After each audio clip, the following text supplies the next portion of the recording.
कि मुझे मौका मिला सबसे जुड़ने का, और जो कि मैंने जो बुक लिखी है उसको मैं ज़रूर पढ़ूँगा भी, और उससे बहुत कुछ सीखने मिलेगा। क्योंकि आज के युग में हम अपने अपने कामों में इतने महफूज हो गए हैं कि बहुत सी चीज़ों को इग्नोर कर रहे हैं, जिसमें हेल्थ भी आ जाती है और फैमिली भी आ जाती है। बहुत सी ऐसी चीज़ें जिसको हम तवज्जो नहीं देते हैं, वो ग्रांटेड लेके चलते हैं, और कभी कभार सामने लिखी चीज़ ही हम पढ़ते ही नहीं है। मतलब उसको पता है कि ये करना है पर कर नहीं पाते हैं। तो हम ये किताब के ज़रिए एक बार वो दोबारा पीछे मुड़ के एक बार फिर देखने का मौका मिलेगा कि क्या क्या चीज़ें जो ज़िंदगी में हमें ज़्यादा इम्पोर्टेंट है, उसके ऊपर क्या फोकस हमें करना चाहिए। अगर थोड़ा सा समय हम उन चीज़ों को दें तो जीवन बहुत खुशहाल हो सकता है। हम उतने भी बिजी नहीं है जितने हम प्रिटेंड करते हैं आज के जीवन में। सर, मेंटल हेल्थ की यहाँ पर बात हो रही है, बहुत सारे यूथ आपसे इंस्पायर होते हैं।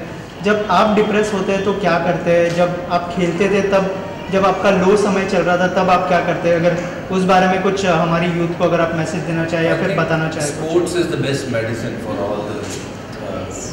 ऑल दी जितनी भी बीमारियाँ हैं।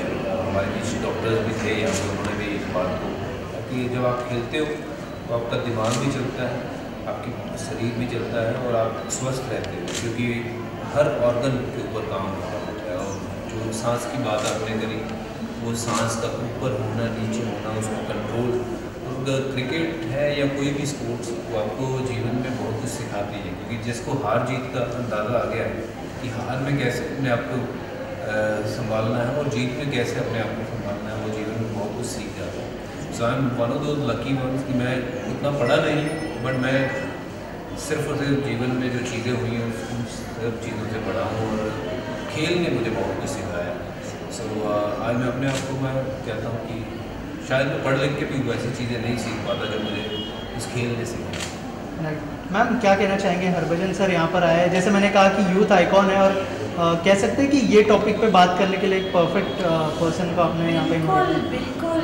Actually sports is an absolute all round, मतलब अगर आप स्पोर्ट्समैन हो, आप इनको शायद ये बुक पढ़ने की भी ज़रूरत नहीं है, क्योंकि वो स्पोर्ट्स के ज़रिए every part of the body, क्योंकि मैंने श्वास के बारे में लिखा है तो नेचुरली श्वास इम्पॉर्टेंट है, वो स्पोर्ट्स में होता ही है। फूड के बारे में लिखा है तो इनको एकदम प्रॉपर आपका इनका डाइट संभालना पड़ता है। रनिंग, प्रेशर पॉइंट्स वो वैसे ही दब जाते हैं जब आप व्यायाम करते हो। तो जिन जिन चीज़ों के मैंने खाली कैटेगराइज किया है, बाकी इन लोगों ने वो उसको पूरा अमेलगमेट किया है। उनको ये सिखाने की ज़रूरत ही नहीं है, वो बिल्कुल उसी लाइन पे है। मैंने तो खाली उसको सेपरेट करके उनको एक ईजी लैंग्वेज में बताया जो आम आदमी समझ सकता है।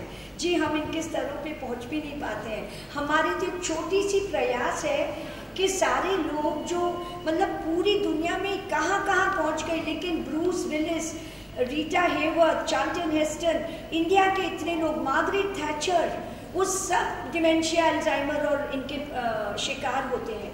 तो छोटी छोटी चीज़ें बताई हैं, खाली श्वास कैसे लेना, शरीर के कुछ अंग कैसे हिलाना, बस ये अवेयरनेस आ गया, आप सीख जाओगे। स्पोर्ट्समैन में तो वो करते ही हैं। तो आप मतलब we are lucky to have you, you have set an example कि sports is an all round and in every way आप लोगों से मिलते हो। मेंटल हेल्थ का क्या प्रॉब्लम है जब लोग अपने आप को दूर रख लेते हैं, स्पोर्ट्स पीपल का क्या है, वो सबके बीच में रहते हैं। That is one of the very important aspect of mental health. जी, लाइफ कैसे चेंज हो गई आपके एज ए फादर बनकर? क्या कुछ ज़्यादा बिजी हो गए पहले से कि क्या? जिंदगी शुरू ही जो है वो बच्चों की बात होती है। पहले मैं कहीं भी जाता था तो मुझे पता था कि मैंने क्या करना है। किसी दोस्त के घर पे सो गए, मतलब अपने जीवन में इतने वो व्यस्त हो। बट अब बच्चों को देखने के लिए वापस भागता हूँ, कहीं भी रहता हूँ, तो वो मुझे लगता है ज़िंदगी का सबसे बड़ा सुख है और वो सबसे बड़ी चेंज आई है कि मेरे जैसे केयरलेस आदमी भी बंदा बन गया, तो मेरे जैसा बन सकता तो सब बन सकते। और ये बात मैं स्पोर्ट्स में भी कहता हूँ। जिस शहर से मैं आया हूँ, छोटा सा शहर, हमारे पास सिर्फ सपने थे और कुछ नहीं था। बट वो सपने मैं जागते हुए लेता था, सोते हुए नहीं लेता था। और अगर सपने साकार करने हैं तो फिर उसके लिए जागना पड़ता है, भागना पड़ता है, और ज़िद्दी होना ज़िंदगी में बहुत ज़रूरी है कुछ पाने के लिए। तो जो ज़िद पकड़ लेता है वो अचीवर में और नॉन अचीवर में सिर्फ यही फ़र्क है, वो जो अचीवर होता है वो थोड़ा सा बाकियों से ज़्यादा ज़िद्दी होता है अपने काम के लिए। किसी भी काम के लिए अगर आप शिद्दत से मेहनत करते हो और उस ज़िद्दीपन में लगे रहते हो तो भगवान आपको ज़रूर उस चीज़ के लिए वो उस मुकाम पर पहुँचाता है। तो आई थिंक वो ज़िद्दीपन ने मुझे हरभजन सिंह बनाया, वो ज़िद्दीपन ने मुझे मेरा नाम जो है वो देश भर में चमकाया। मेरे में कोई खास ऐसी कला नहीं थी जो बाकी नहीं कर सकते थे, बट हाँ मेरे में Privilege and pleasure to talk about Jyoti Gandhi. I know Jyoti from past 40 years. मैं उनकी एक स्टूडेंट थी। वो आर्ट में creative, she was very very creative. वो टाइम में बहुत सारी चीज़ें कोई नहीं बनाता था, like paper sculpture, like clay modelling, so many things she was doing. तो उसमें मैंने उनके क्लास ज्वाइन किए और वो एक बहुत ही क्लोज फ्रेंड हो गई। उसके बाद ज्योति ने बहुत आगे बढ़ी। उन्होंने बहुत सब्जेक्ट्स में काम किया, डेडिकेशन से।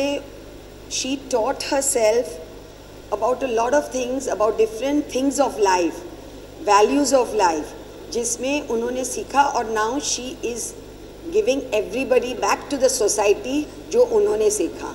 ये जो ब्रेन वेदा है, truly it's very very knowledgeable. She has been teaching brain gym for the seniors, for the young people, जिससे जो आज की बीमारी है डिमेंशिया की, अल्जाइमर की, वो सब अवॉइड हो सकती है। तो definitely thank you so much Jyoti for publishing this book. It's going to help thousands and thousands and thousands of people. All the best. And an acupuncturist. I highly recommend these brain gym exercises experienced by Jyoti Gandhi. She is a very multi-talented person and a very persuasive, very good at heart.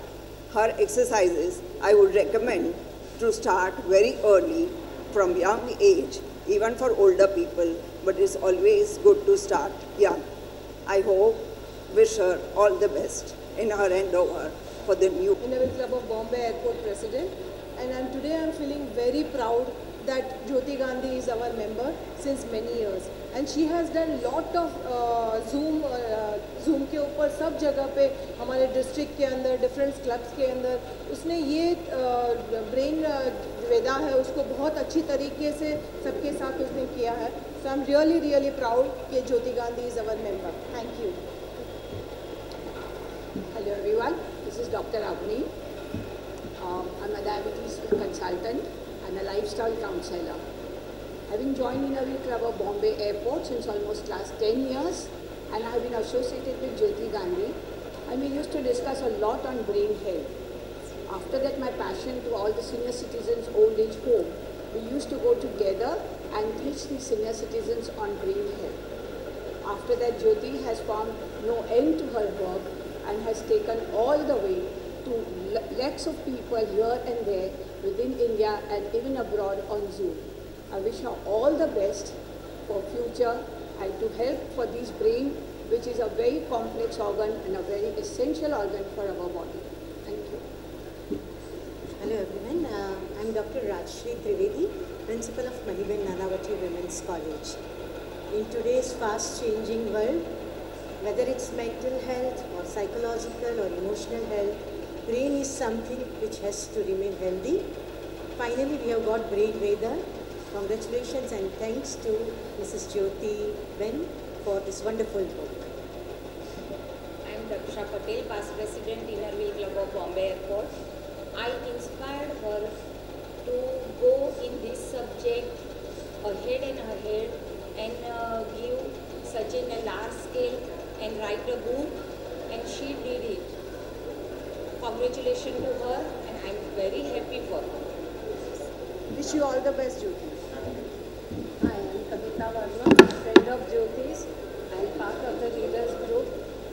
Today Jyoti is giving birth to her real baby, which she's nurtured for so many years, and she shared about it also. So I wish her all the success for this book. I hope it will be a ready reckoner for everybody. Thank you.